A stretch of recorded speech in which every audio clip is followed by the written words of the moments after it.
The difference between getting by at work and being successful is not solely dependent on technical skills or knowledge.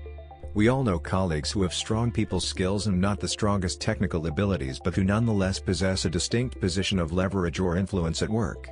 These individuals are focusing on their strengths and use the power of interpersonal skills and networking to their advantage. You can too. One should never underestimate the power of influence gained through networking. The expansiveness and quality of one's social and professional networks can significantly enhance career potential. How can one go about building a supportive network? This video will explore 2 practical and simple ways that, when used strategically, will yield the results you want to achieve.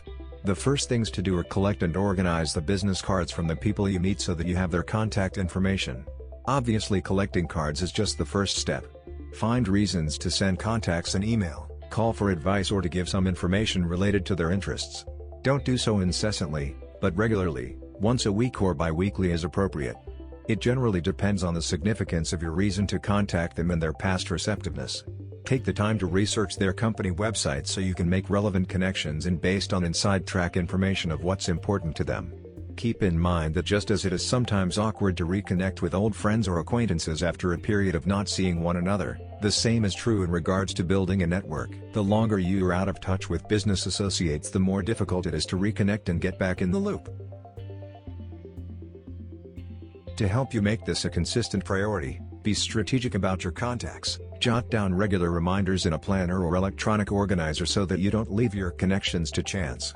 Another way to expand and strengthen your network is to invite contacts to an informal gathering or information session that you organize about topics of general or mutual interest. You may facilitate the discussion yourself or bring in a speaker. You could arrange such meetings at a local coffee shop or restaurant. Many will set aside a meeting room upon request. On the invitation, whether it be by email, fax, or regular mail, outline the proposed agenda and indicate that coffee or tea is provided. Other menu items are at the cost of participants, unless of course, you are able and willing to cover the entire bill.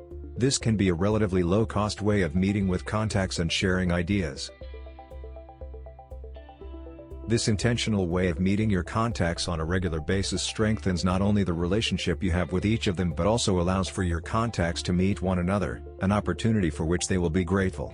Such efforts are similar to making an investment that you hope will grow at the opportune time. These 2 ways of building your network, regularly connecting with contacts and organizing meetings or discussion forums, are simple yet effective career enhancers. Give them a try and get noticed at work. Thanks for watching the video. If you liked it, be sure to leave a like and subscribe for more videos like this.